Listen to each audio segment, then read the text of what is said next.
Okay. Well, today's talk is on happiness and meditation. I don't know anything about happiness and meditation. I am a hopeless meditator. I confess, Ajahn Brahm cannot meditate. I have to get out of the way first, and then meditation happens. So this is a wonderful key about meditation, learning how to let go.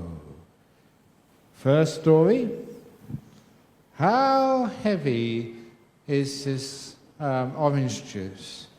This particular simile, if you haven't heard it before, you may go on the website of the Australian Stock Exchange, where they've given this simile to make sure all the traders and brokers don't get stressed out and hang themselves and jump off the balconies of the high-rise in Sydney. I taught this in the World Computer Conference in Brisbane a couple of years ago. From there it went to the Australian national newspaper and they put it on the Australian Stock Exchange website because it works. How heavy is this glass of orange juice? The longer I hold it, the heavier it feels. After 1 minute, my arm starts to hurt. After 3 minutes, I'm in pain. If I keep holding it like this for 10 minutes, I'm in agony and a very, very stupid monk. So what should I do when it starts to get too heavy to carry comfortably? Put it down. Only for maybe 30 seconds. If you don't believe me, you can try this at home. After 30 seconds, I pick up the orange juice again. It does feel lighter. And now I can carry it without any pain for another 5 minutes. This is stress and meditation. Stress in our modern world has nothing to do with how much you have to work. I just come back from Malaysia, mate, 18-hour days, 20-hour days. You guys have holidays. You know, on May the 1st, whenever there's a holiday, that's when I have to work even more. They give me more work to do because they got nothing to do, they come and bother me. But, yeah, there we go. So, I cope. Do I look stressed out? I'm not stressed out. I have a nice time. The reason is because when I do get tired, when I can't bear my responsibilities comfortably, when I lose the smile on my face, I put things down. Rest just for 2 or 3 minutes. Longer the better. And then you get your duties again, and you've got power and energy. You've rested. The ability to rest, to let things go, is what meditation is. And that's why meditation is the method for letting go of stress in life. The most fastest, efficient method. And if you just meditate for 5 minutes, 10 minutes, 15 minutes, 15 minutes spent in meditation is not wasted time. You make that up afterwards by getting more work done in less time because you are efficient. You're using your brain efficiently. Not only do you get, say, 3 hours work done in 2 hours, but the work is high quality as well. That's why meditation is the way to have an efficient brain so you can do more work in the office with less stress, be more productive, get all those promotions so you can give more donations to the Buddhist Fellowship.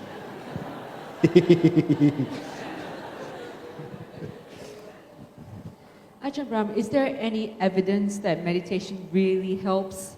Yes, and you're looking at it. No, yeah. Scientific evidence. Yeah, of course. You just need to go on the internet. You just need to go on the internet, Google in meditation. There's been so many studies done. Studies which, scientific studies which show you that it does increase your immune system, you do get less sick. My friends who have monasteries in California, they told me that every person who lives in California has to buy their own health insurance. And on the health insurance forms, you can tick a box that you're a meditator.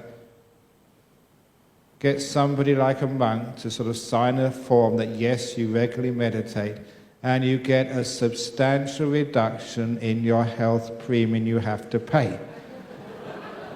Because the evidence is very convincing, people who meditate don't get so sick, which is one of the other reasons why the Ministry of Health in Singapore should be subsidizing this talk.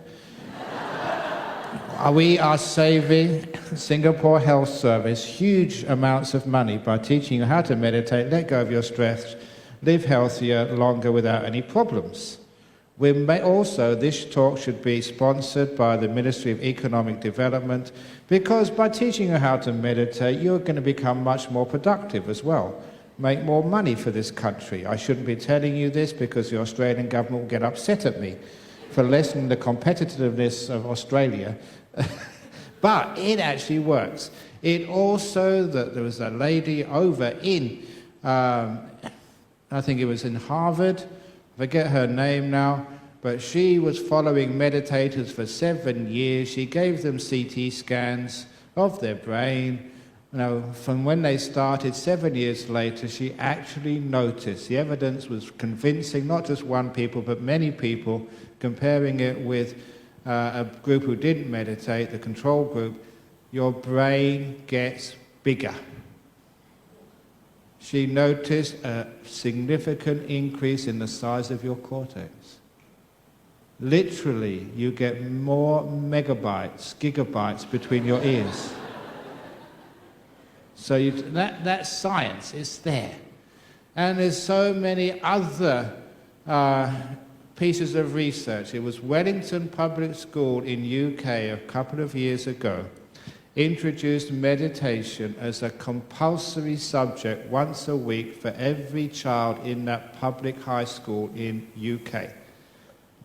In the interview in the newspaper which I read with the headmaster, they asked him first of all, are you trying to make people Buddhists? Are you some evangelist? He said, no, I'm not a Buddhist at all, I'm a Christian.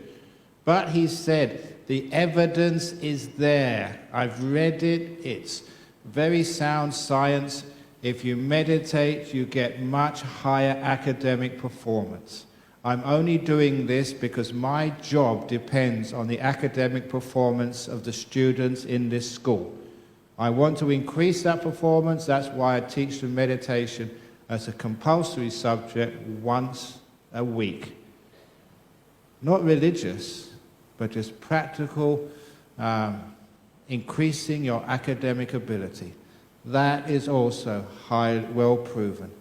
And it has so many other health benefits, social benefits, and academic benefits. It's one of these things which is like the old snake oil, but this time it actually works. The science is there, which is one of the reasons why in many places they don't call it meditation. They've gave it a scientific name, mindfulness-based cognitive therapy, because meditation doesn't sound all that scientific. But mindfulness-based cognitive therapy, MBCT, now that sounds scientific. And it works, well proven. In fact, go on. just a couple of weeks ago, there was a meeting hosted by HPB, the Health Promotion Board, and we actually discussed bringing in not just Brahm Center, but other groups as well. We're talking about Mindfulness Day, having mindfulness workshops. So indeed, HPB is getting more enlightened in this space. So as you were saying. Yeah, but there's something I would like to warn you. Because who are the experts on meditation? So please go to the experts, which, please excuse me, it's the monks and the nuns. Those who meditate, though. Those not who meditate, all of them yeah. meditate. Indeed. Because there was a professor from Stanford, I did a presentation with him in Sydney at a meditation conference a couple of years ago. It's Philippe something, I always remember it was Philippe. He was a professor of psychology at Stanford University. He did this amazing experiment. He took a group of psychology students, gave them credits to participate in this experiment. He split the group into two. One group he sent to a meditation retreat for one day, a mindfulness training retreat, and the other group he sent to a spa, a California spa, where you go in the sauna, you get massage, you get hot oil poured all over your back. He wanted to find out who became more relaxed. So after going to the spa at the university's expense, Stanford is just rolling in funds, so the university paid for you to go to a spa for the day. And at the end of the day, he gave them a standard test to find out who was more relaxed. And the results were just so convincing. The people who went to the spa were far more relaxed than the people who spent the day meditating. And I say that because there's a warning to you. It's true, it's not just monks, but lay people, psychologists, who know what meditation is. It's not just being mindful. It's being kind. And unfortunately, many meditation techniques, they're mindful, but they miss out the most important ingredient of compassion. This beautiful softness and awareness which relaxes you and brings you peace. Now, I'm recognized as an expert in meditation. Even people who don't like me know, yes, your meditation teachings are really on the spot, because that's what I do for a living. And also,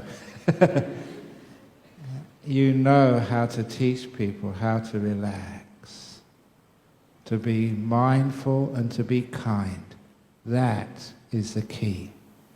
So any of you who do any of these courses in meditation, make sure it's not just being aware, but it's being kind to what you're aware of. Without that kindness, you will not get relaxed, and you will not know what meditation is. That's absolutely true. I think it's also to deal with the silence, because when we go for your meditation retreat, and I've just come back from a 10-day meditation retreat, staying silent for 10 days was very therapeutic. It might be scary to some people who couldn't even stay quiet for 10 minutes, but it really does transform your life. And I think Ajahn Brahm was very surprised. I didn't even want to talk to him. Yeah, but that was because we used masking tape. We put a little hole in there so she could have a straw. No, we didn't. You were very good. But it does actually work. And if it's mindfulness together with kindness, it does create happiness. There's something about relaxation of the body.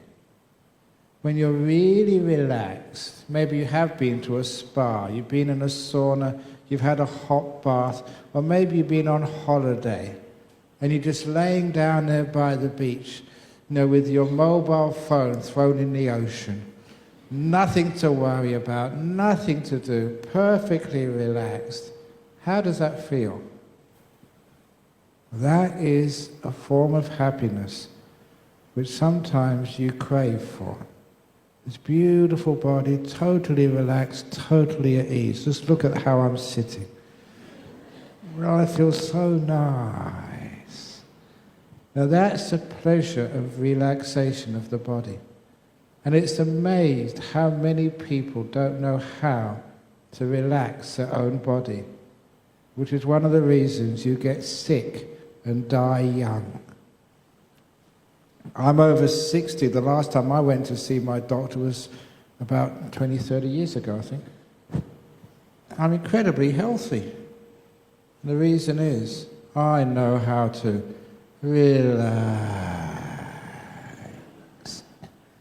And it feels so happy to relax. Now you do that to your body, first of all. Now you do that to your mental world. Relax the mind. This beautiful kindness and mindfulness, because it's being kind to your body to tell yourself to relax. It's being compassionate. You deserve it. And when your mind starts to relax, oh, that feels so wonderful. I haven't got this tightness of having to perform, having to reach some goal, having to push and pull. Have you got a boss at work who makes you work too hard? Have you got what we call the boss from hell? Many of you are nodding your head. You know what I mean. The boss at the office is nothing as bad as the boss between your ears. Always pushing you, criticizing you, making you work so hard, even when you get home and go to sleep at night, will never let you stop. Imagine that little control freak in your mental world. Imagine they get sick one day and disappear. And there's nothing to do, nothing to achieve, nowhere to go. You can relax and be at peace. Oh, what bliss. Now you have an idea what calming the mental world is like. Thought comes into mind, you can come if you like, you can stay. You can get tired, fall asleep, that's fine. No rules, no force, no one telling you what to do inside your own head. Freedom, peace at last. Well, that's so nice. That's what I do most of my time. But Ajahn Brahm, Yeah, go on. when you lie on the beach and you're relaxed, unless you fall asleep, you tend to move your body or adjust your body, and then you start thinking about, oh, what I'm going to do next, what I'm going to eat. Yeah. Which is very different from being in a meditation retreat because, well, there's nothing else to do but meditate. And it's only when you're meditating that your body is really still. It is, but that's where you learn how to be still and relax and let go in a meditation retreat. But then you learn to do that when you get home. You're driving in the car to work and you get stuck in the traffic. Brilliant, I can just relax and just be in this moment. Just enjoy not having to drive the car and worry about anything. There are so many moments in your life which give you the opportunity not to do things. But instead, we look at our BlackBerry to see if there's any emails. Remember, if you make peace a priority, then it's very easy to meditate. If getting your emails done first is a priority, you will never have any time at all. There was an old story of a man who rang the monk at his temple and called him and said, "Venerable sir, I need you to come to my house to do some chanting today." And the monk replied, "I'm sorry, sir, I'm busy." And the man said, "What are you doing?" And the monk said, "I'm doing nothing." That's what a monk is supposed to do. And the layman understood he was a Buddhist, so he hung up the phone. And he rang the temple the following day, got the same monk, and asked, "Venerable sir, I need a monk to do some chanting in my house." And the monk said, "I'm sorry, I'm busy." And he said, "What are you doing today?" And the monk said, "Same as yesterday, I'm doing nothing." "But that's what you said to me yesterday." "Exactly," said the monk, "I'm not finished yet."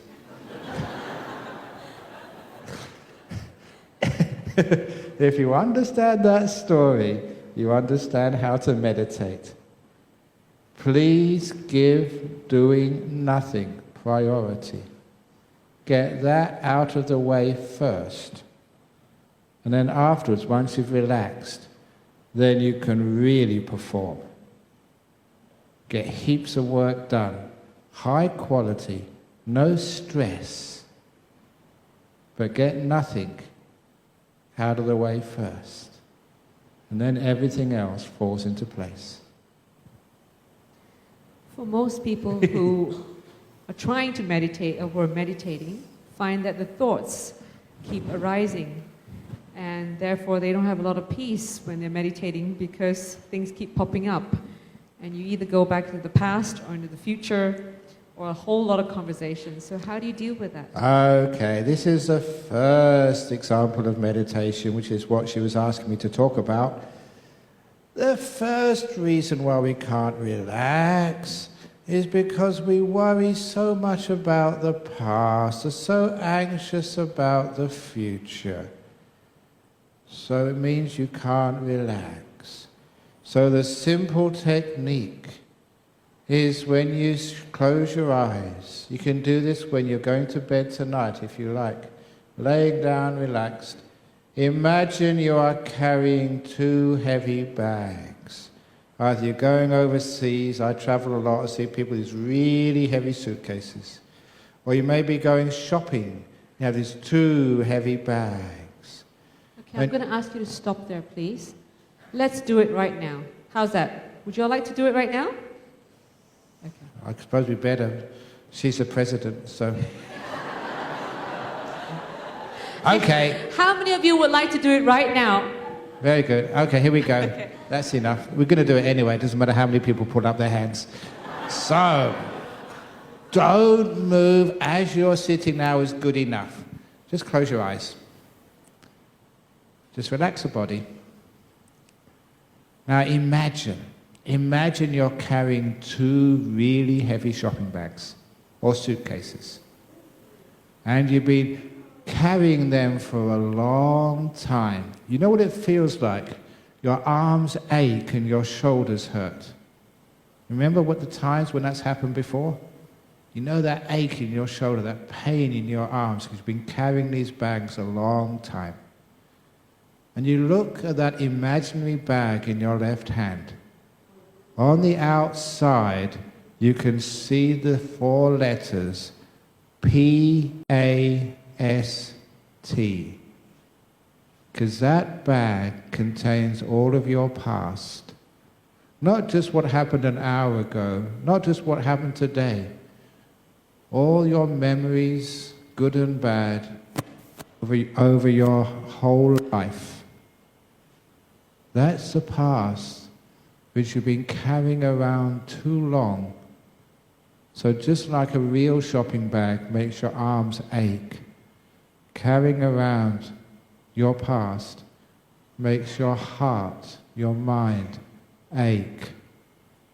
And then you look at in your imagination, you imagine the shopping bag or the suitcase in your right hand. That is also incredibly heavy. And you've been carrying it around so long that hurts too. And you look on the outside of that bag and you see the letters F-U-T-U-R-E.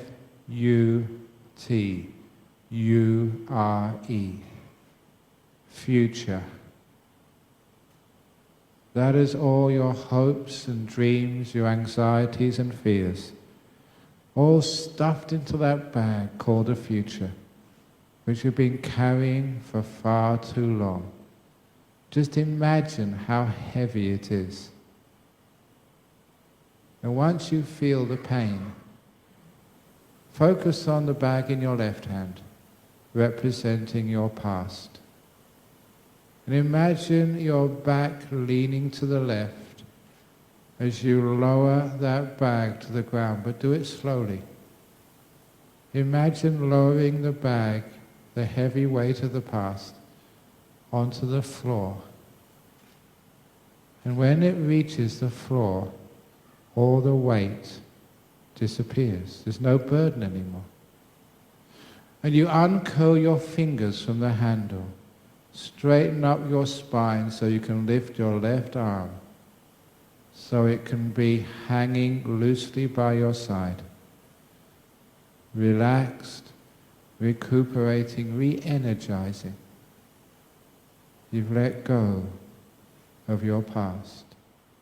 And then you imagine that suitcase in the right hand, the shopping bag, representing your future, your hopes, dreams, anxieties, fears and worries. And then you start lowering that to the ground.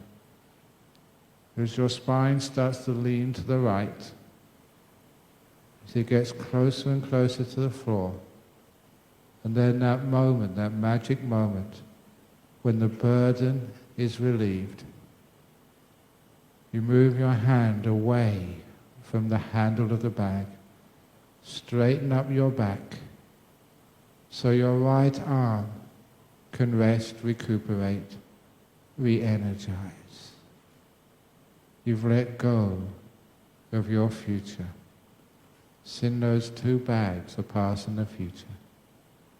And you imagine yourself looking down at those two heavy burdens. And you are standing in that wonderful, peaceful place, right between the past and the future, called the present moment. At peace, relaxed, and free. And you appreciate what it feels like. You're resting, you're relaxing. You deserve this. Soon, you'll have to open your eyes and pick up those bags again. But not yet. Enjoy the rest. Remind yourself, it's not just you deserve it, but afterwards you'll be able to carry those bags with no stress. Just like when I put down the orange juice and picked it up 30 seconds later, it was not painful anymore, because I could rest, therefore I could handle the burdens far, far easily. So you're just in this beautiful present moment. No past, no future. Just like when you were a child. In the moment, alert, no past, no future. That's how it works. Now you can open your eyes. Pick up those stupid bags again. Okay. By the way, when I first did that, I was a student at Cambridge University. This is why it is academically a wonderful thing to teach your children. I was 1972 doing the final examinations in natural sciences, theoretical physics. In that time, everything depended upon those series of exams. You passed, you failed, and that was it. So, in natural sciences in 1972, theoretical physics, it started off on a Monday morning with a 3-hour paper from 9 till 12. We had 1 hour for lunch. 1 o'clock we had to be back again for the afternoon paper from 1 till 4. 3 hour in the morning, 3 hour in the afternoon, starting on Monday, the same on Tuesday, the same on Wednesday, Thursday, Friday, and Saturday as well. 6 days in a row, with no break. That was torture. If Amnesty International had known about that, they'd have put the Vice-Chancellor in prison. But I had an advantage. Instead of going to the cafeteria to eat lunch, I never had lunch in those 6 days. Instead, I went to my room and meditated. When I sat on my cushion and closed my eyes, what do you think the first thing which came into my head was? Morning exam, yeah. The past. And of course, I started thinking, did I make that answer correct? Should I have added more explanation? You all know that you can't change the morning exam. It's finished, it's done. Good or bad, it's too late. But how many of you can let it go? Because I trained myself with the suitcase simile, I could let it go easy. Because it was really important. I rested. I had a big exam coming later.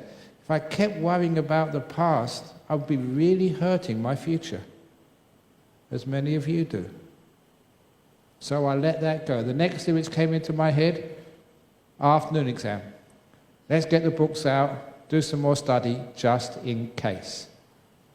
One thing I noticed, if you study at the last minute, whatever you swat in the last half an hour before the exam never ever comes up. Never. Total waste of time.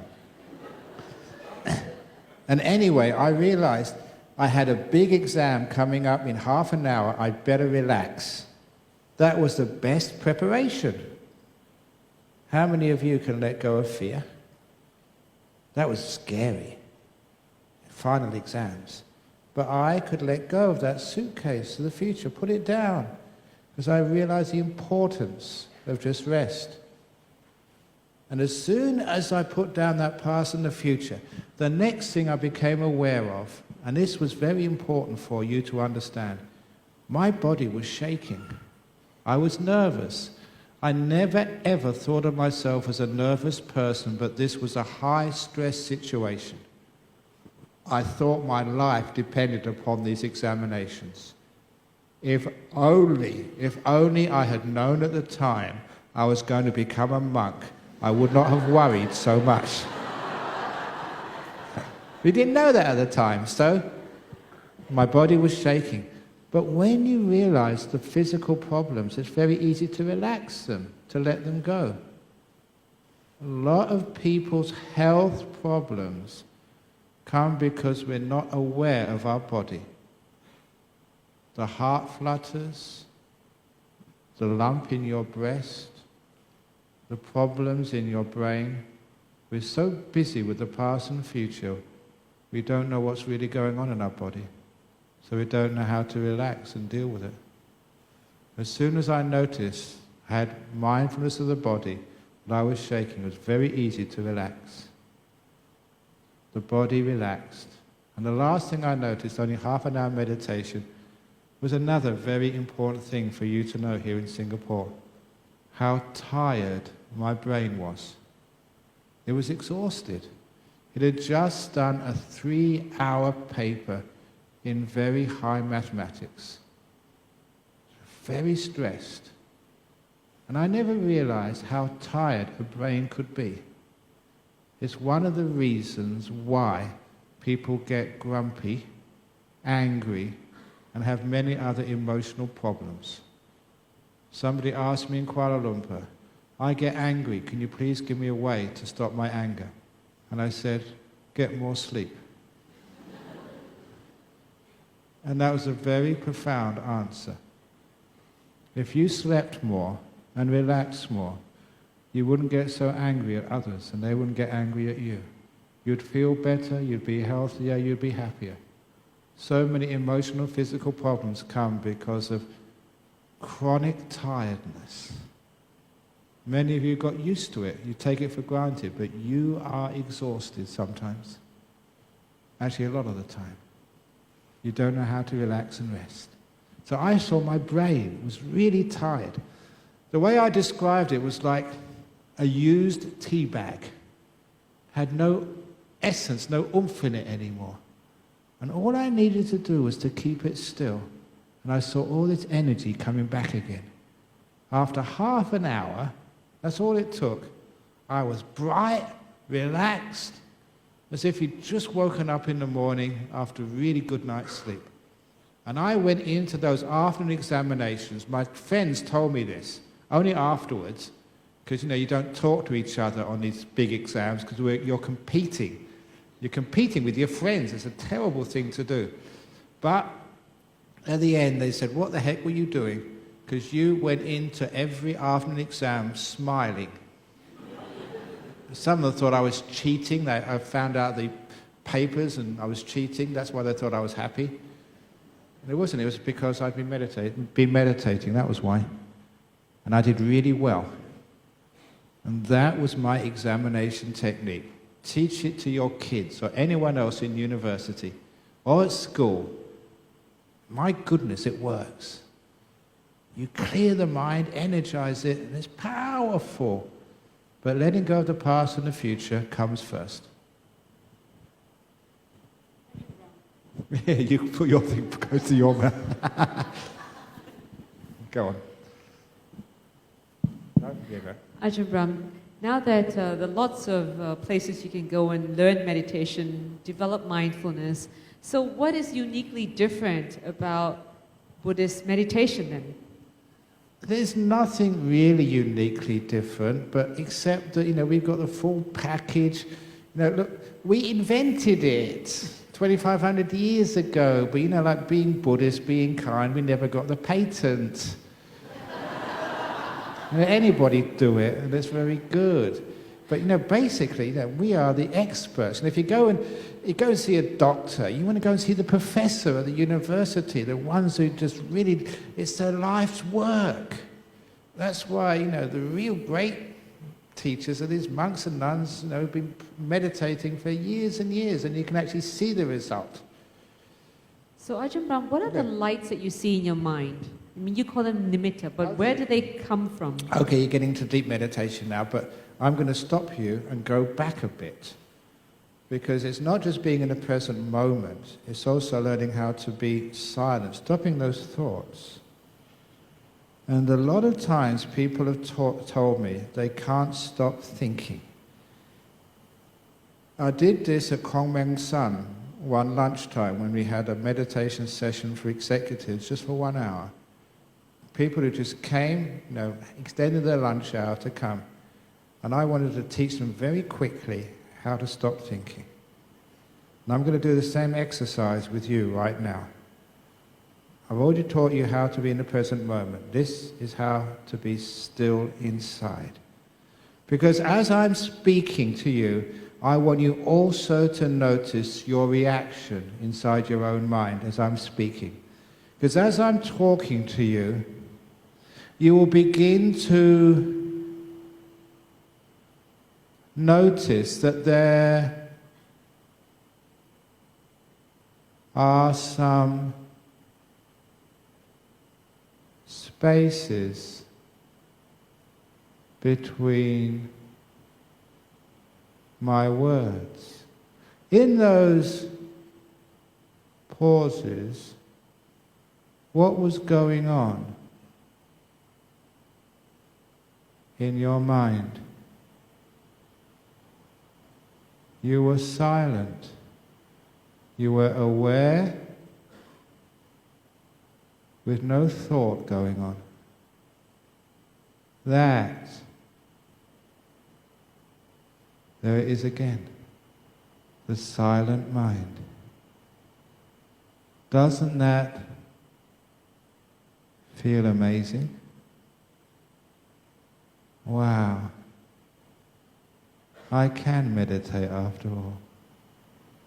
In meditation we extend those spaces, minutes, even hours if you're a professional meditator.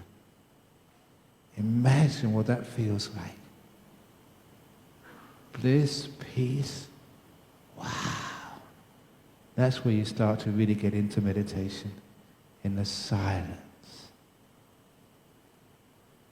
of your mind. Yeah, go on.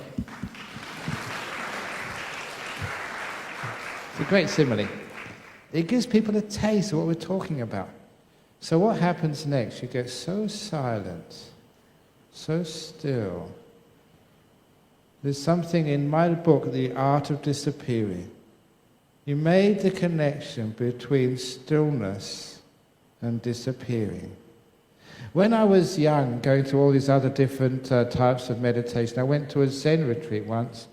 And at that Zen retreat, we were told to face the wall with our eyes open. Really weird. I didn't know what I was supposed to be doing. But as I was watching this white wall in this little temple run by Westerners in Northumberland, outside of Newcastle in England, I was watching this wall, maybe after 10 or 15 minutes, been quite peaceful, and then the wall disappeared. It vanished. That was really weird. You've done your science. This is just the nature of the brain. It's only wired to notice things which change. The hum of the aircon in this room, after a while you just don't hear it. The feeling in your body, you just don't feel it after a while. If it doesn't, ache or it doesn't have a great pain, it just disappears. And even if you just watch a wall, after a while it vanishes. In fact, if you want to try this, just close your eyes. When you first close your eyes, you can see the back of your eyelids. After a few seconds, because that doesn't interest the brain, the sense of sight turns off. You're not seeing anything. Through stillness, those parts of the brain which deal with that particular sense turn off. And that is what meditation, the deep meditation, starts to do. Because you're sitting still with your eyes closed in a peaceful place, after a while you don't see, you don't hear anything, you don't smell, taste, and the best thing is your body vanishes. You can't feel your nose, you can't feel your legs, your hands go, bye-bye. You know that is so much bliss. I don't know about your body, but my body is always itching and aching. It never gives me a moment's rest. It's a pain in the arse, basically. And I know that because when it disappears, you feel so free. And that's what happens, Angie, when it disappears. The sixth sense, which is not a movie, it's your mind. That's what manifests when the five senses vanish. You see this beautiful light in the mind, which is just the way you perceive this thing called the sixth sense of the mind. Even in European psychology and philosophy, the Greeks, read your Aristotle, started with six senses. The five senses plus the mind as number six. Somewhere in 2,200 years of Western culture, we lost our mind. We've only got five senses left now. That's one of the reasons the West is really screwed up. There was always there, and this is what you come across when you get into that state of meditation. You see a beautiful light in the mind. By that time, you're very peaceful and very happy. Nothing to be afraid of. This is what deep meditation is supposed to do for you. Relaxing your body. And if you do get into those states, when you come back to your body, this is the weird stuff. This is going much deeper than just relaxation. You find many of these diseases, these problems in your body vanish. It's incredibly therapeutic. I told somebody just last night in Kuala Lumpur an example of one person amongst many, Angie, I've met. I've been doing this for a long time now. I was teaching a meditation retreat in Sydney, teaching exactly the same things I teach you, taught Angie, and the retreats, which I will teach at Phuket. And this man in the retreat, he was meditating, making a really loud noise. And coughing as well. He was breathing through his mouth. And people complained, "Can't you tell people to breathe quietly?" And then I announced that that man had a big tumour in his nose. He had nasal cancer. His doctors had given up hope. It was terminal. No more treatment. He'd been there and done that. Nothing was working. He'd come to do some meditation as the last throw of the dice. And throughout the whole retreat, he was making this noise.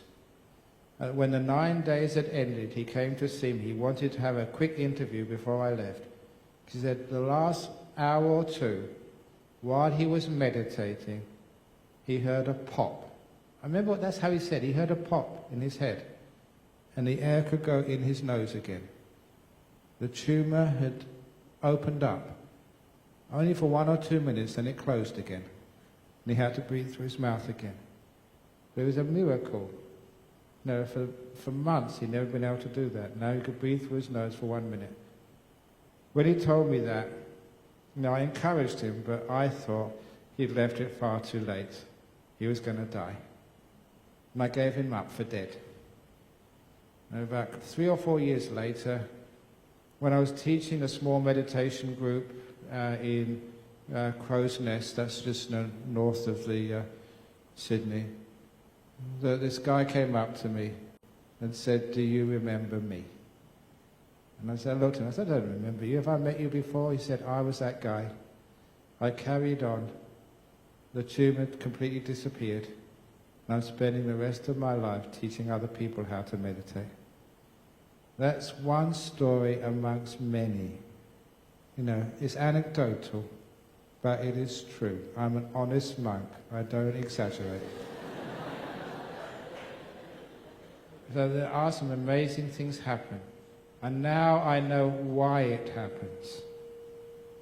Now your body has got some incredible mechanisms for healing itself.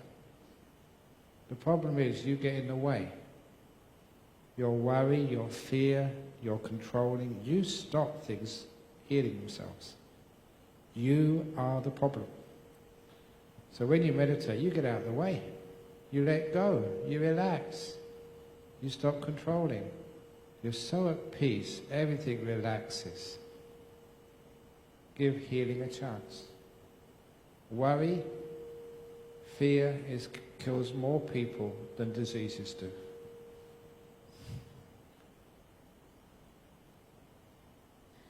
Well, it goes to show that we have our miracles, it's just that we don't boast about them. Oh yeah, there's heaps of them there. Sometimes it is inspiring when that happens. There was another guy, I think he actually came from Singapore. He came to one of my retreats in Perth. He checked in first of all because he said, "I'm not sure if I can last a couple of hours." He wasn't sure he could last a couple of hours. And the reason was, he was wearing a rubber face mask. I'm done, okay. He was wearing a rubber face mask because he had this terrible case of eczema, psoriasis, over the whole of his body. He lifted up his shirt to show me. It was covered from head to toe, all over with this rash. He had to wear this face mask to stop him scratching himself. And he said, this is, every second is torture. And when I saw what he was going through, I thought, that is just so terrible. Even in Guantanamo Bay, the guards stopped torturing you, they'd give you a rest. But this was 24 hours a day. If you've ever had a bad rash on you, which is really itchy, really itchy, imagine having one over your whole body, every square centimetre of your skin with this terrible rash. And I felt so much compassion for that guy. And he lasted. He did the whole 9 days of meditation. And I thought he was a hero until he came to report to me at the end. He lifted up, his trouser legs, opened up his shirt, his mask was off. It had totally cleared up except for a small band, maybe an inch wide, around both his ankles. And my goodness, did he look happy. He said, this is nothing at all. I can handle this, no problem at all, but look at me. It's all gone. Thank you so much. And I get so much joy out of that. You took a guy who was tortured and freed him simply because you learned how to meditate properly, and my goodness, it works. There's many miracles like that. And it's not just, people say they feel better. You see it on his body, the before and after. And it's not imagination. You can see all those rashes totally disappeared and had normal skin again. That's what's really impressive. Yeah, it certainly does work. But you've got to do it properly. Don't mess around. Ajahn Brahm, so when you meditate and say you can meditate up to an hour and then you come out of meditation and the happiness is gone, right? Because all your thoughts might come right back in and you're back to where you were. So how do you therefore guide someone to keep the happiness going? You don't need to guide them. You've relaxed. You've rested. You've got this huge boost of energy. Look, that's what runs me. And I don't just run on orange juice or coffee. I run on vitamin M, meditation. That's what keeps me going. Remember, Angie, when we had those concerts? Yep.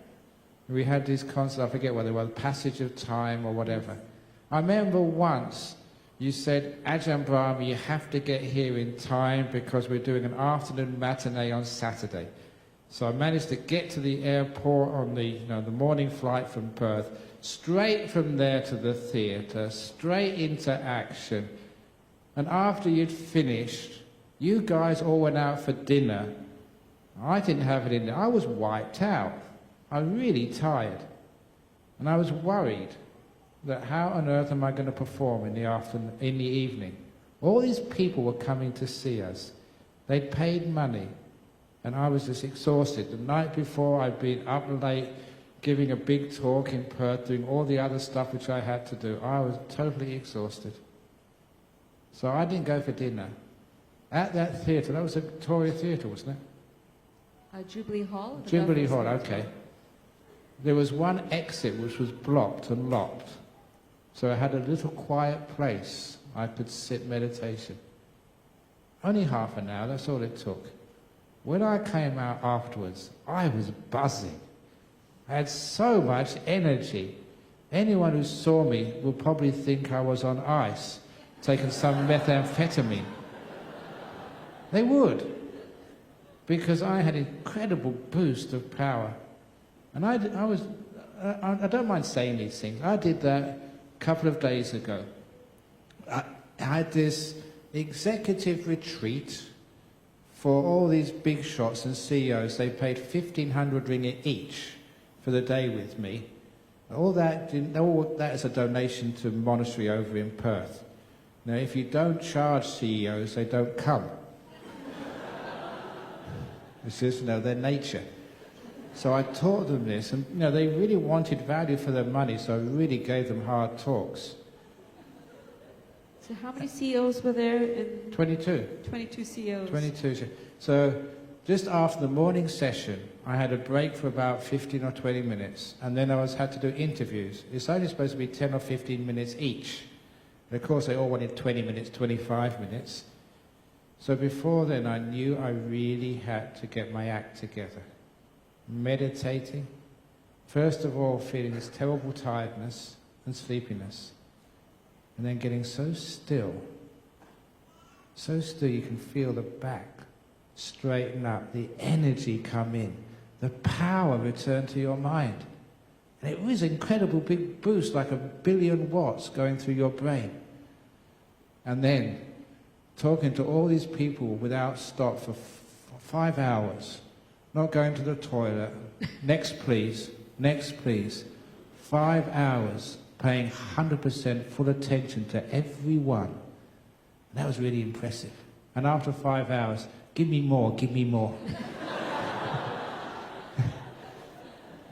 And that is what happens. You get into meditation, you get peaceful, you get power, you get happy. It doesn't stop. It lasts for a long period of time afterwards. You're energized, you're happy, you're powerful. And that's how you feel that power. And that is what runs me. Ajahn Brahm, in Buddhism, it's not just meditation, right? Because in the West, some people do meditation, but they don't study the Dhamma. Yep. And there's a difference. They don't believe in rebirth. They don't feel they need to observe the precepts and follow the Noble Eightfold Path. So what kind of meditator do they become? Just like me. when I was young, like many people today, we won't do things out of belief. Prove it. Why should you keep these precepts? Now, having a drink is fun. I'm not going to get drunk, just have a bit of wine, that's all. I'm just going to enjoy myself. If you find a nice girl, have sex with her, she's consenting. What's the big deal? I never understood precepts and virtue until I started meditating. Because it not only energizes you, it gives you incredible clarity. In other words, you see more deeply into things when the mind is bright. You've got more power. And that's why I started meditating first. And then I thought, this is very clear, why on earth do I take alcohol? Basically, the feeling was it didn't make any sense at all. It was just obvious. Why just, you find a nice girl and exploit her body for sex and exploit your own body for that just, pleasure. If there was, some love there, some emotional attachment, yeah, fine. That was an expression, of this great thing we call love and intimacy. There's something more than just pleasure. And you could see that. You just naturally became more virtuous. And you naturally became more compassionate. It was just part of what happens when you see what goes on inside of you. Which is one of the reasons why people who start meditating first, they meditate first, they get wise, they get powerful, and then all the virtue becomes natural. They're not just goody-goodies, keeping their precepts because they're president of the Buddhist fellowship. I better keep them, otherwise I'll be in trouble. You just can't not keep them. And that's one of the problems. Even some monks, sometimes I understand where they're coming from. Their meditation isn't deep. Their urges are to break precepts. So it's very tough for them to stop themselves. But once they get deep wisdom and understanding, it becomes natural to be kind, to be good, to be caring. That's one of the amazing things of things like meditation. You do become far more sensitive to each other. This is one of my students a long time ago. She was a primary school teacher teaching grade 6. And because she was, interested in meditation, I think she had some panic disorders, and she treated her panic disorders through meditation. She started teaching her kids in school meditation. She called it quiet time, so people of other religions would not be worried about it. And she started in the year just 2 or 3 minutes of quiet time, teaching the kids how to meditate, building up to 15 minutes later on in the school year. Not only did it increase the academic performance, I went to see the principal once. He said, look, I'm a devout Christian. I will never change being a Christian, but this works. I've seen it, I know it, it works. That's why I keep encouraging it. But she said some of the unexpected consequences were these group of 10, 11-year-olds. Even the boys started getting very sensitive and caring to each other. They'd noticed a child who came to school upset and spent time with them. It was literally opening up their compassion. So she said this was wonderful to see, unexpected, but the kindness and the goodness came naturally as a result. So it's no longer being a goody-goody because you want to go to heaven, or because you want to make good karma, or you're afraid of other people criticizing you. It becomes this natural outflowing of the heart. It's so wonderful to see. So your virtue becomes natural rather than forced. You know what it's like? Some of you, Waisak Day coming soon, everybody says, I've got to keep the 5 precepts, I've got to be vegetarian for the day, I've got to do this, and oh God, here we go again.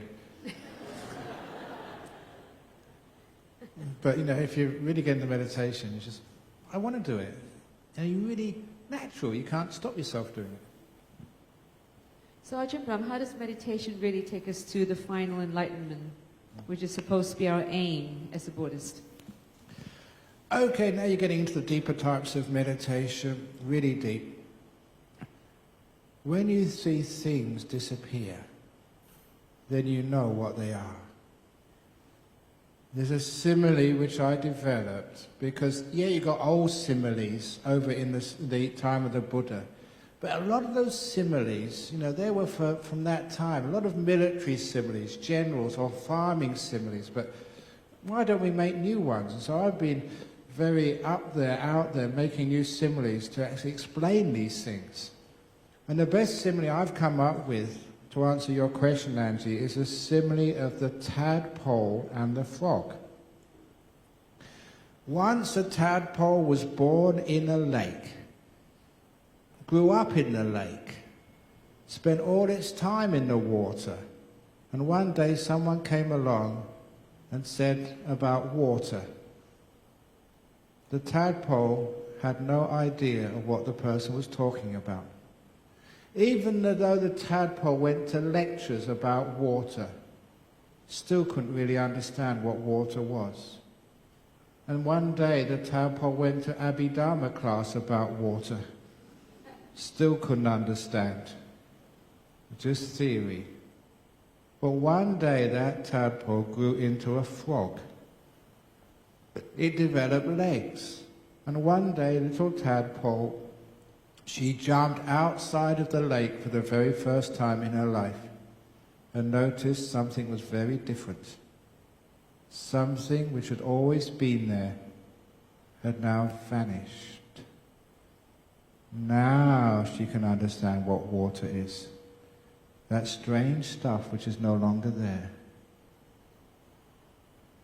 Now, how do you understand what your body is when it's always there? One day you'll meditate and your body will totally disappear, leaving only your mind. What was this amazing experience? Something is missing. Your body. Now you know what this body is. If you think you understand the body in which you're sitting right now, it is a myth. You don't understand. You were born in the body, spent all your time in this body. How on earth can you know what this body is? You think you do, you don't. So then you understand this body and its five senses is gone. Now you've got some insight and wisdom. As you go deeper in this meditation, you become so still, not even your mind moves. And you notice something else has disappeared. Something which has always been there for the time you can remember has suddenly gone. And that is really weird. What has disappeared is your will, your choice, the thing which makes all the decisions, the thing which controls your life. That is freaky. One of the weirdest things which happens in meditation. But just like the tadpole, now a frog, now you know what this will truly is. This thing which has disappeared. This thing which you have cherished as being one of your most important possessions. I'm really going into the deep stuff now, but many of you come to this place, to Buddhist fellowship, thinking if you can become smarter and wiser, in other words, teach your will to make good decisions rather than stupid decisions, you'll have less problems in your life. You just come here to train your will to be wise and compassionate.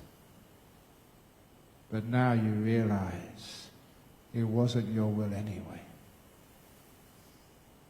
That is spooky. And you can't accept that. None of you here, if you are honest, can understand what I'm talking about. The reason is because you've been born in your will, spent all your time in your will. It's always been there for you. Sometimes you've not exercised it, but it's always been there. And one day, you little tadpoles will become frogs. You go into such a deep meditation, the will has gone and disappeared. Now you understand what it is. That is the sort of insights where you get enlightened. You see a different truth. Just like the tadpole now understands water because it's now a frog. You ask that question, and sometimes, I write all these books about 2 bad pricks in the wall opening the door of your heart, but it doesn't stop there. This teaching goes really deep. And you find out, wow, this is what enlightenment is all about. You don't need to be scared, because it's a huge relief to feel that my will has nothing to do with me. So I'm not responsible for all those bad jokes which I've said over the years. It wasn't me, I had no choice. Just like I had no choice about telling you my latest joke, which I got from Kuala Lumpur. The shortest fairy tale goes like this. Once upon a time, a boy proposed to a girl. She said no, and they both lived happily ever after.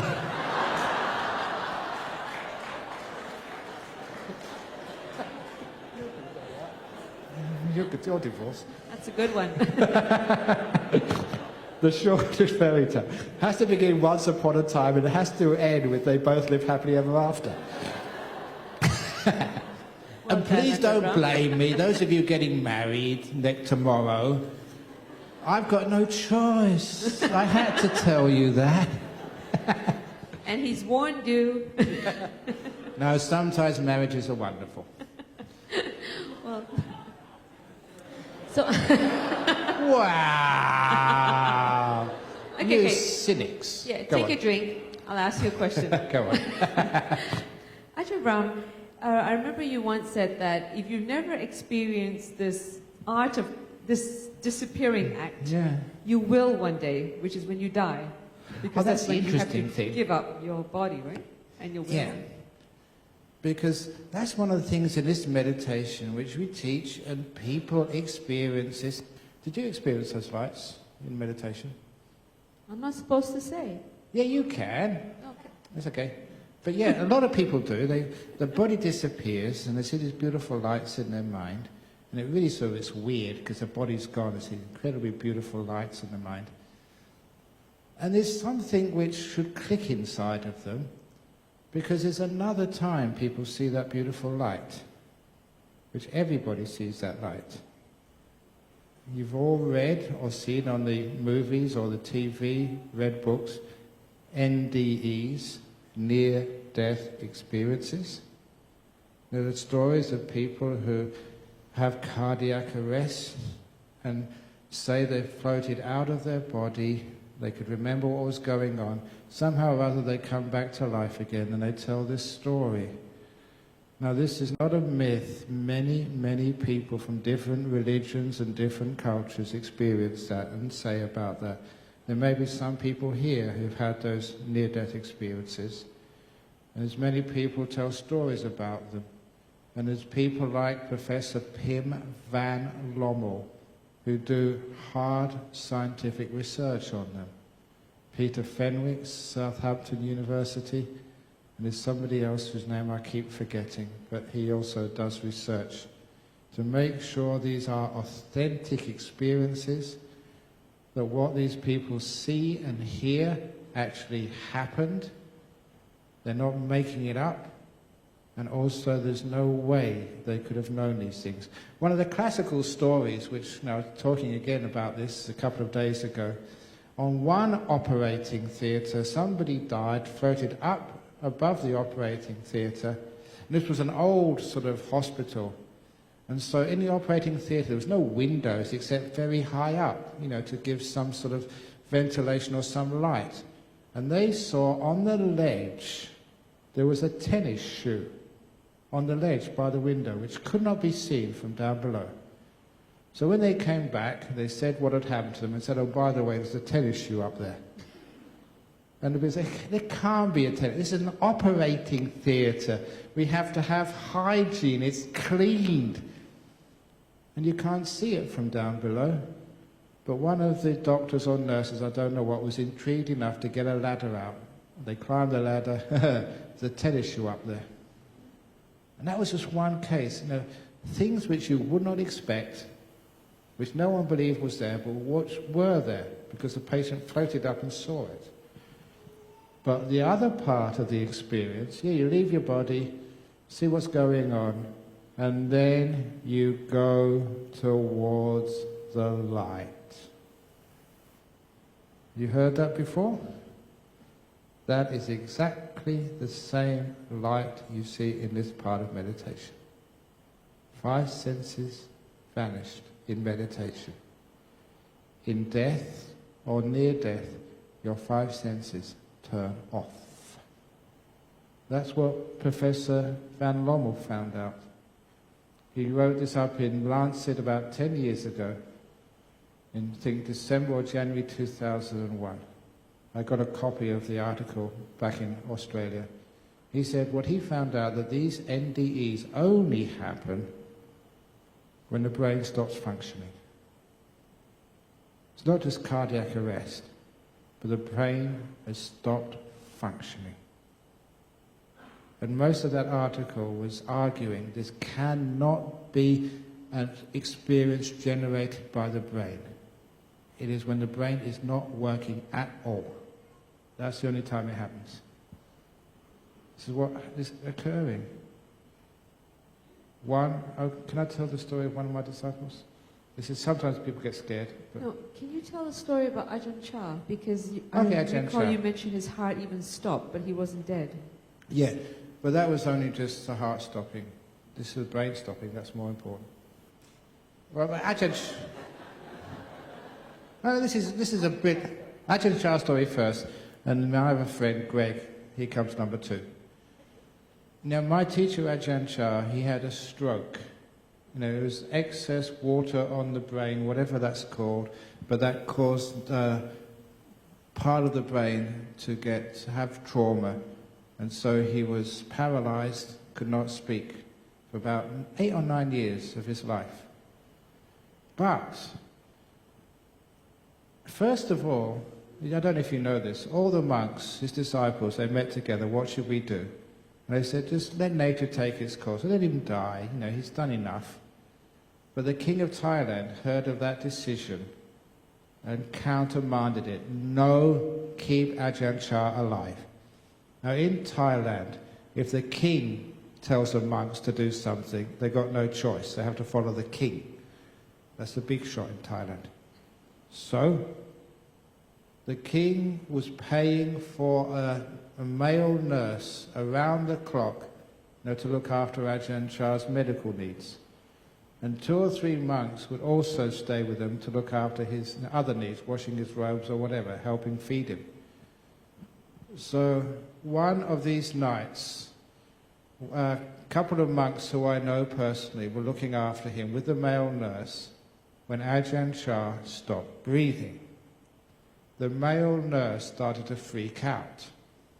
The male nurse knew that one day Ajahn Chah would die. He just did not want Ajahn Chah to die on his shift.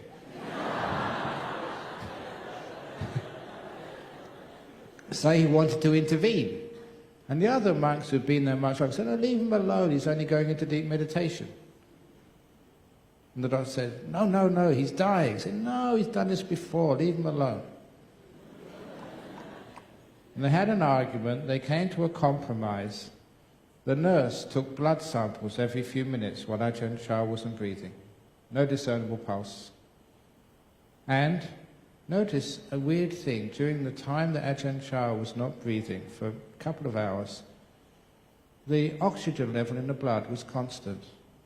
That reassured the nurse, because as long as there's oxygen in the blood, there'll be no brain damage.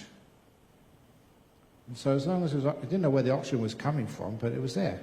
So that satisfied the doctor, or the male nurse, that Ajahn Chah wasn't dying. And of course, Ajahn Chah never died. He died much later. But an even better example was one of my lay disciples. Sometimes people say, don't tell the story because it scares people. You don't have to be scared. There's no danger at all. Because this guy, he was meditating at home. He'd only meditate about half an hour. He wasn't a great meditator, but one day he really did it deeply. He told his wife one Sunday afternoon, I'm going in my bedroom to meditate. He never came out for an hour and a bit. So his wife went into the bedroom to check him out. And there he was, sitting perfectly still meditating. Too still. She couldn't see his chest come up and down. She went even closer and could see no breathing. So she immediately called for the ambulance. I don't know what it is in Singapore. It's 000 in Australia. What's it here? 991? 995. He called 995. My husband is dead. He's cardiac arrest. Come quick. And responses are in 5 minutes or even less. This ambulance roared up into their driveway of their home. The medics, trained personnel, jumped out with all their equipment, took his pulse, no discernible pulse. He looked like he was under cardiac arrest. So they threw him into the gurney, into the back of the ambulance, top speed, going through all the red lights, emergency, to get to the hospital as soon as possible. You've seen this on sort of the movies. As soon as they get into the hospital, straight into the emergency room, strapping all this stuff all over him. First thing, the ECG. Flat line. Ding, ding, ding, ding, ding, emergency. I was told it doesn't go ding, ding, ding, but it's a wonderful part of the story. It gives it a bit more life. But he flat-lined. And then they put the EEG on, another flat line. This was the great part of the story because they had all the medical equipment there. He was brain dead. No discernible mental activity at all, nor any activity of his heart. And he was very fortunate. I said, not so much him, but the people working in the morgue. He wasn't dead, he was just meditating. And if they'd have sent him to the morgue, which they usually do, he'd have probably killed the attendants when he came out of meditation and woke up. But the reason he was lucky is because the doctor on duty that Sunday afternoon was a young Indian-born doctor. And the Indian-born doctor had heard from his parents that sometimes yogis in deep meditation can suspend their life activity. He knew from the wife who was accompanying him that he'd been meditating. So he decided not to give up on him yet. So instead they put these defibrillators on his chest. Again, you may have seen them in the movies. It's electric shocks which make you rise up above the gurney. Many, many, many times I did this.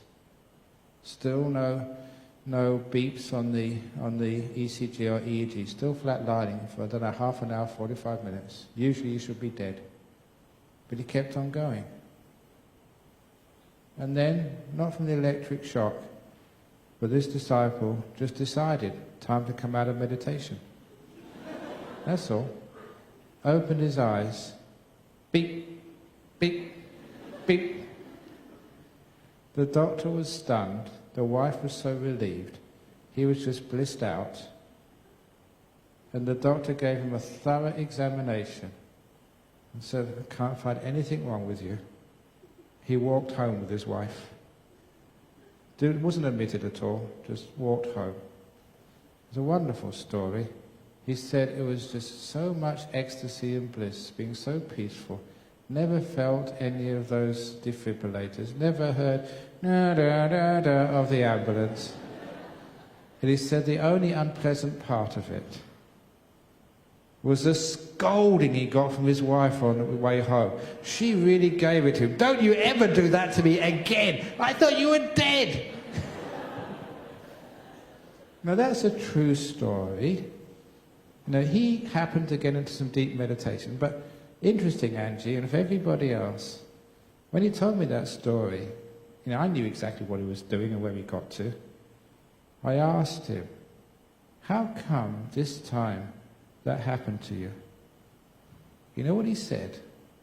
He said, for the first time, I really let go. I really let go. I mention that to people because that is the trick. Pressing the letting go button. Everything gets so peaceful and still. Have such a happy time. Get so much understanding about the nature of this body and this mind. Look, I'm a scientist. And basically, I don't mind using sort of coarse language. It really pisses me off when scientists continue to say the mind is some byproduct of the brain. They simply do not know what they're talking about. The evidence is there, it's strong. The mind is something totally different. I know that because I've been there so many times. You understand the mind from experience. A mind which is there when the brain is not working at all. And so scientists, sometimes they've got so much dogmatism. One of the reasons why scientists are losing their reputation, because they're not being scientific. They're not willing to throw away their cherished theories in the face of the facts. I don't know how people teach science in universities these days. I think they teach them belief rather than investigation. One of the reasons why science, especially in the West, is having this big problem with religion, science and religion, religion and science. And science is not doing its cause very well when it is so dogmatic. Well, the good thing is Einstein did say that if there was a religion that would survive science, would be Buddhism. But that was such a long time ago. That's past its use-by date. Well, there's scientists and there's scientists. Yeah, go on. Okay, so Ajahn Brahm, last question, because it's another round tomorrow, and I know there's a question here, but it's going to be more related tomorrow. So the last question I have for you is about rebirth. How do you really find out about rebirth through meditation? Although you've mentioned it, but really, how do you find out? Okay, Angie's asking all the interesting questions here. Usually I don't like telling people these things because, I don't like going too deep. But you asked the question, this is how it happens. When you get a powerful mind, and this is what happens when you meditate, your mind gets incredibly powerful. You feel that, you've got energy, you've got power. The mind is still, but it's really strong. It's a difference like between the lights in this room right now, and when you get into some powerful meditations like this, the room is lit up, megawatt lights. You can see a lot and it's really strong. When your mind is that powerful, it can do things. There is such things as reading minds. You don't like doing that because it is intrusive of your privacy. So good monks and good nuns, they may be able to do it, but they won't. Because that will scare the hell out of you, and it's a wrong thing to do. If good monks do it, they do it by accident. They just, in other words, they read the mind and oh gee, I should have stopped myself. But also such a powerful mind can do things like get memories from the past. There is one of the rules for being a monk. It's the 8th rule in the Pajittiya section. We are not allowed to tell of our powers. I sometimes push that rule to the limit because I want to tell you what's true. So I found this loophole which will answer your question. I am not permitted to tell you details of my previous lives. So I can tell you details of how to remember your early life, because that's my first way I started developing these things. Years and years ago, meditating, I had a powerful meditation. You could feel the energy, the power. The mind was able to do things. You knew that. So I asked myself, what is my earliest memory? Just ask that, just one little question, hardly disturbing the peace at all. And then the mind was silent. And strangely, what happened, I can tell this person experienced because it's not really a past life, it's a loophole.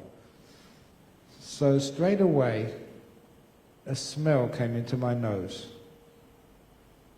And I recognized that smell immediately as the smell of my baby's pram. This little sort of, thing on wheels, the baby would sit in and the mother would push it backwards and forwards. I think, they call it a stroller? Or whatever. Pram, anyway, you know what I'm talking about. Sometimes these things change their names over 50, 60 years. Still a pram. Still a pram, okay. So it's my baby's pram. I recognized that was the smell of my pram. And straight away, with that recognition, this was in, maybe 1 or 2 seconds, I was back in my pram, re-experiencing what it was like to be a 2 or 3 week old baby, with the full ability to ask questions, move around, look around, and investigate. Strange experience. You weren't remembering it like you remember what you did this morning. It's like you're back in the morning, re-experiencing what was happening.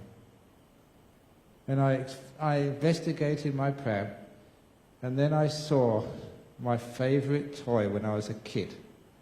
I'm an infant, sorry, not a kid.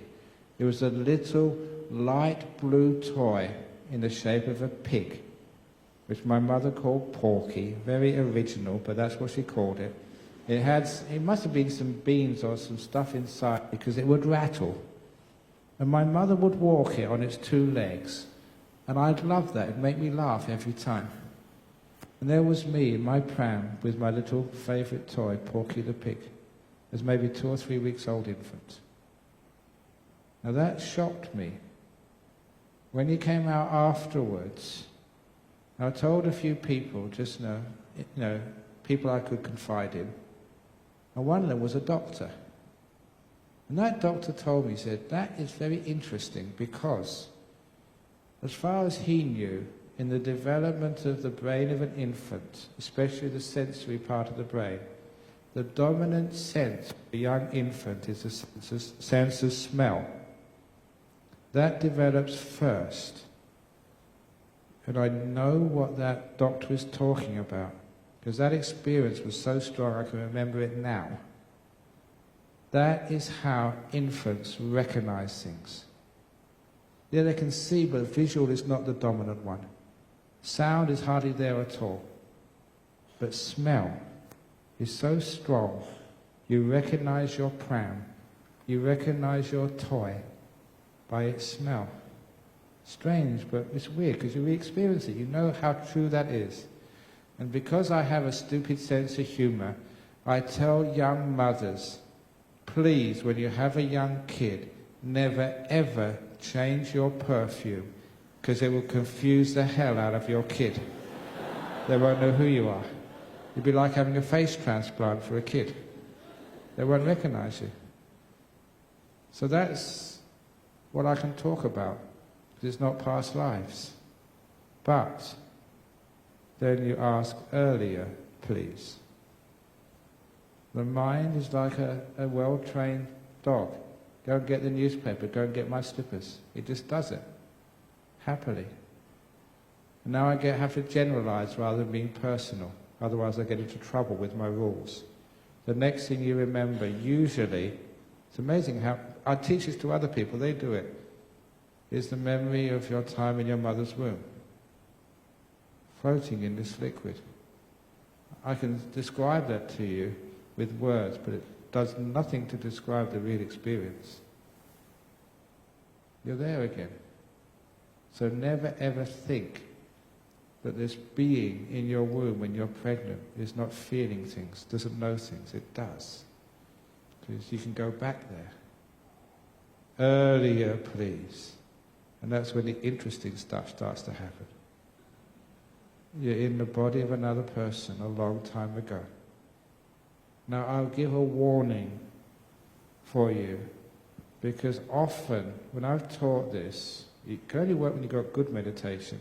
Sometimes what happens is that the memory you get first of all is the closest memory to this life, the strongest and most powerful memory, which is often your death in your past life.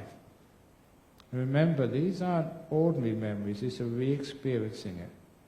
And a couple of my meditators have got their past life when they were dying.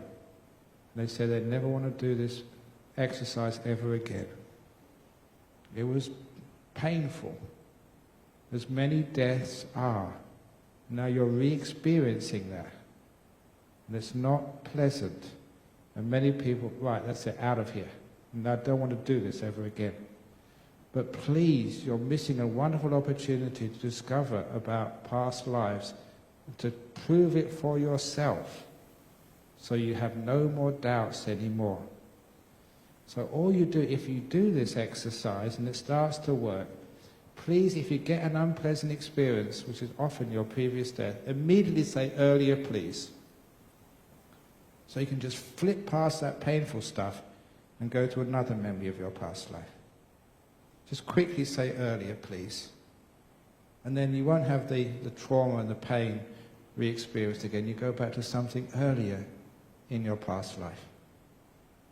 And then you can sort of also, you're there, and you can ask, who am I? What's my name? Where is this? Just those little thought questions gives you the answers. Straight away you know who you are, where you are. Sometimes the time is difficult because, sometimes people don't pay as much importance to the month and the year as we do today. But you're there. You know who you are, where you are. And from that, when you come out of the meditation afterwards, the other amazing part of this, again, I can't really sort of describe it with too great detail, is a sense of certainty. You know that was you. You know it's not an imagination, it's not a myth. The same sense of certainty that you know you're hearing this right now. That's not a myth, you're not asleep, you're not imagining this talk. This is real. And that sense of reality was something unexpected and was something which was really interested me. Why are these experiences always carry around this sense of this is real, this is true? It's not imaginary, it's not a dream. Dreams, you're not quite sure whether this is real or not. Sometimes in your dreams you think it's real, wake up, I'm phew, that's great. Now I'm not falling off a cliff. But this is, always carries with it this sense of this is true, this is real, this is not an imagination. I can't describe it more than that. Well, thank you, Ajahn Brahm. So now you've got homework to do. Yeah, but remember how to do it, guys. Please do it with kindness and with gentleness. And if you want to get these things, no way we'll ever get them. You have to be peaceful. Let go, remember. Don't try. Don't want to be peaceful. That really screws the mind up. Stop wanting. Stop moving backwards and forwards in time. Wanting this, being afraid of that. See if you can let the mind be still. Put the glass down and it becomes still all by itself. And these things just happen. You don't want them to happen, you don't make them happen. They just come to you. So I had to say that because that's important. Thank you, Ajahn Brahm. Well, for those of you who've got the good karma to come to Kalak for the meditation retreat, it's from the 9th, I believe, to the 17th. And otherwise, you can come to the weekend retreat that Ajahn Brahmali, who is Ajahn Brahm's disciple, his right-hand man from Bodhiana Monastery, will be conducting a weekend, like a 4-day retreat in July. And in October, towards the end, there'll be a 8-day meditation retreat in Perth, Ajahn Grove, just before Katina. It's advisable for you to do a short retreat before you attempt a long one, because that just helps you to build more confidence and to have a better preparation before you go for a long retreat.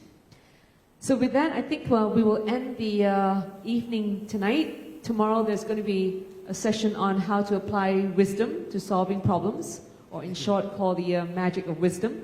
So do come back for tomorrow night, and if you haven't got tickets yet, have faith in your good karma.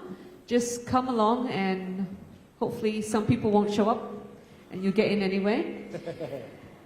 And as I mentioned earlier on, there are other talks coming up by Venerable Hasapana, the abbot from Dhammasara Monastery, and also the Vesak Carnival to celebrate Vesak. So don't miss that. Please come and have a good time on Vesak with us. And certainly all the other activities that we'll be holding at Buddhist Fellowship, you're most welcome. So before we end, I would like to ask Ajahn Brahm to give us some blessings, and you can put your hands together to receive the blessings.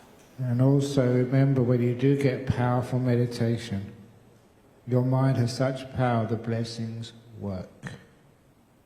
If you listen to them on tape or on the computer's got no power, it's just words. These blessings are from a real person. These have the power.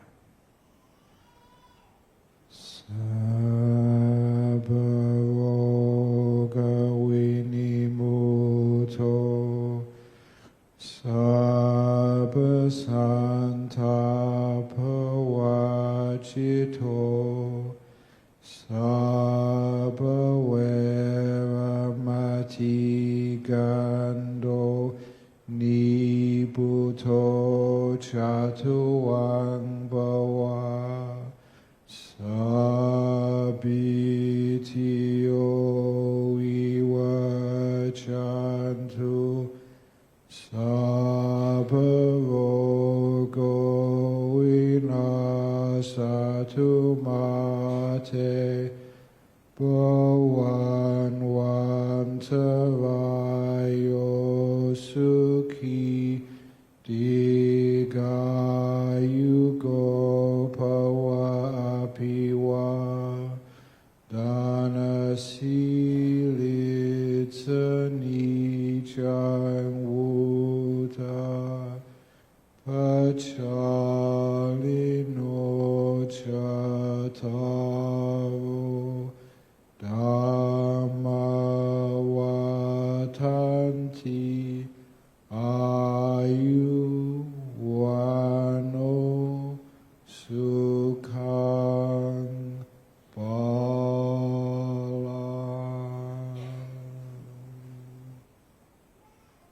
Sadhu, sadhu, sadhu. Thank you. On behalf of everyone here in the Buddhist Fellowship, thank you very much, Ajahn Brahm.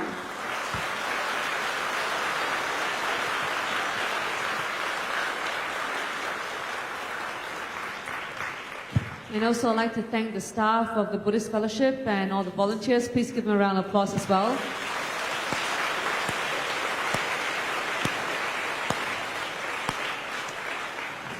So do remember to pick up a DVD on the Forest Way, and also the book of Art of Disappearing is out there, or The Happiness to Meditation. The donations, if you're giving any, will be going to the Dhammasara Nuns Monastery. Thank you and good night. See you tomorrow, and wishing you a very happy Vesak.